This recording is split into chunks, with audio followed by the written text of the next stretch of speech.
नमस्कार, आप देख रहे हैं स्पोर्ट्स चैट। मैं हूं शशांक सिंह। खबर जुड़ी हुई है न्यूजीलैंड की 1 रन की ऐतिहासिक जीत, जो कि इतने वर्षों के टेस्ट इतिहास में दूसरी बार, महज दूसरी बार ऐसा हुआ है।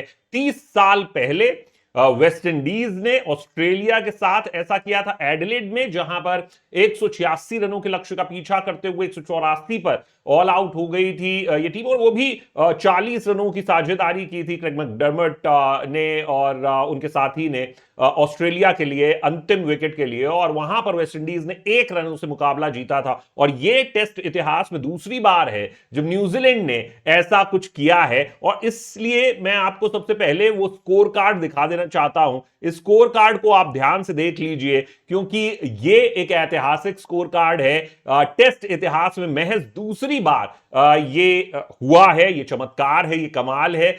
और इससे भी बड़ी बात मैं आपको बताता हूं, जो आपको याद दिलाएगी हमारे कोलकाता वाले टेस्ट मैच की, जहां पर फॉलो ऑन होकर भारत जो है वो मुकाबला जीत गया था 2001 कोलकाता टेस्ट, और वहां से हमने इन इनविंसिबल ऑजीज को हराया था 2-1 से। कोलकाता में जीते, फिर हम चेन्नई में जीते। तो एक शानदार जीत वहां पर भारत ने दर्ज की थी, और उसकी याद दिला दी, क्योंकि फॉलोइंग ऑन ये न्यूजीलैंड टीम ने अचीव कर लिया। और इतिहास में ऐसा महज 4 बार हुआ है। 2 बार इंग्लैंड ने किया है, 1 बार भारत ने किया है, और 1 बार अब न्यूजीलैंड करने में कामयाब हो गई है। तो ये ऐसी तीसरी टीम बन गई है जो फॉलो ऑन के बाद सबसे मतलब मैच मुकाबला टेस्ट मैच में जीतने में कामयाब हुई है। अब इसको आप देखें, ये जो नजर आ रहा है आपको, तो इसमें आपको क्या समझ में आता है? आप एक चीज समझ लीजिए कि ये जो आंकड़े हैं ये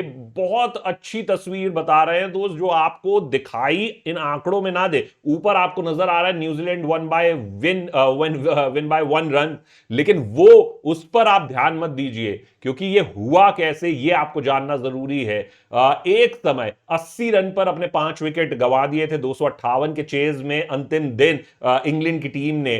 तो अंतिम दिन क्या होता है, उसके बाद बेन स्टोक्स और जो रूट की जोड़ी एक बार फिर से जो है वो पारी को पार ले जाती है, और 200 का आंकड़ा पार कर लेती है। यानी महज 57 रन चाहिए थे, अंतिम 5 विकेट इंग्लैंड के बचे थे, आराम से जीता हुआ मुकाबला था। लेकिन वहां पर कुछ ऐसा हुआ कि जैसा अश्विन ने अभी कुछ दिन पहले कहा था, कि ये जो बेसबॉल है ये आपको जितवाएगा, लेकिन कभी ना कभी ये आपको मारेगा भी। और ये वो बेसबॉल का इंपैक्ट शायद नजर आया। और न्यूजीलैंड ने क्या किया, नील वैगनर शॉर्ट बॉल पे शॉर्ट बॉल, शॉर्ट बॉल पे शॉर्ट बॉल, फील्ड सेट कर दी, शॉर्ट बॉल पे शॉर्ट बॉल, और इंग्लैंड मारने के एक के बाद एक मार। तो ऐसा लग रहा था जैसे कि कोई सुइसाइड कमिट कर लिया है न्यूजीलैंड ने, और ये नतीजा हुआ। उसके बाद पहले नील वैगनर ने दोनों को आउट किया, बेन स्टोक्स और जो रूट को, जो कि 95 रन पर खेल रहे थे, उनको भी शॉर्ट बॉल से फंसा दिया।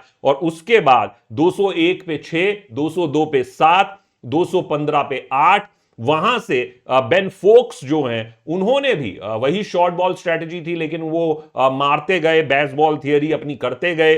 35 रन की पारी उन्होंने खेली, और ये मैच जो है अंतिम 5-6 रनों पर आ गया, जब जेम्स एंडरसन अंतिम विकेट के लिए आए। जेम्स एंडरसन ने आते चौका लगाया, 1 रन दूर, यानी कि 2 रन जीत के लिए चाहिए थे न्यूजीलैंड को, इंग्लैंड को माफ कीजिएगा। और इंग्लैंड को जब वो गेंद फेंकी गई, तो वो सर के ऊपर से गई, साफ तौर पर काफी ऊपर गेंद थी वो, और वो आउट दिया जाना, माफ कीजिए, वाइड दिया जाना चाहिए था, लेकिन उसे वाइड नहीं दिया गया। उसको लेकर काफी चर्चा भी हुई, लेकिन इसमें जो सीधी सी बात है, अब जो ट्रॉफी है वो शेयर हो गई है 1-1 की जीत के साथ। अगली गेंद पर जेम्स एंडरसन आउट हुए, और ये नतीजा निकल कर आया। और इसीलिए कहते हैं दोस्त कि जो टेस्ट क्रिकेट है वो असल में बेस्ट क्रिकेट है। और ये जब आप तस्वीरें देखते हैं, तो आपको ये समझ में आता है कि हाँ, ये जो टेस्ट फॉर्मेट है, मैं बहुत ही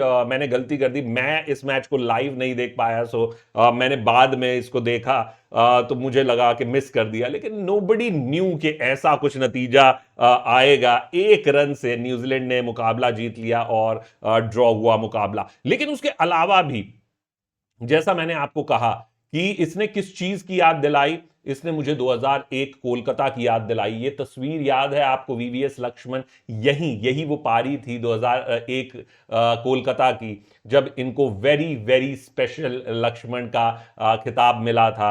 राहुल द्रविड़ 180 रन, वीवीएस लक्ष्मण 281 रन, और भारत 177 कुछ रनों से, अगर मेरी याददाश्त ठीक है, तो अंतिम दिन जिस तरीके से ऑस्ट्रेलिया को बोल आउट किया, सचिन तेंदुलकर की लेग स्पिन को नहीं भूलना होगा, उसने बहुत अहम भूमिका निभाई थी और भारत ने वो मुकाबला जीत लिया था। लेकिन प्रतिक्रियाएं भी आई हैं इस पर पूरी, वो प्रतिक्रियाएं मैं दिखाना चाहता हूं आपको। ये ब्रैड हॉग कह रहे हैं कि टेस्ट क्रिकेट जीत गया भले ही इंग्लैंड हार गया, वेल डन न्यूजीलैंड। ये ब्रैड हॉग की प्रतिक्रिया है। इसके अलावा अगर आप प्रतिक्रियाएं देखेंगे तो और भी जो लोग हैं उन्होंने भी प्रतिक्रिया दी है, लेकिन इस तरीके से जिस तरीके से बाकी खिलाड़ियों की प्रतिक्रिया आई है वो भी हम आपको दिखाएंगे। जैसा कि हमने आपको दिखाया था कि किस तरीके से जो प्रतिक्रिया है वो रही माइकल वॉन की, और इसके अलावा भी जो पूरी प्रतिक्रियाएं हैं वो आई हैं। तो ये कहा गया कि भाई भले ही, और नो बॉल को बहुत ज्यादा तरजीह नहीं दी गई, वाइड बॉल को माफ कीजिएगा। तो इससे एक चीज तो साफ हो जाती है कि आप चाहे किसी भी सिचुएशन में हैं, हार आपको नहीं माननी है। इस टेस्ट मैच ने, इस टेस्ट क्रिकेट ने ये एक बात तय कर दी, ये एक बात दिखा दी, और यही वो प्रतिक्रियाएं थी, यही वो पूरा मैच की समरी थी। उम्मीद है कि आपको ये वीडियो पसंद आया होगा। अगर आया है तो ज़रूर आप लाइक शेयर सब्सक्राइब चैनल को ज़रूर करें, और आप अपने सुझाव सजेशंस वो ज़रूर स्पोर्ट्स चैट के कमेंट बॉक्स में दें। आप देख रहे हैं स्पोर्ट्स चैट, मैं हूं शशांक सिंह, नमस्कार।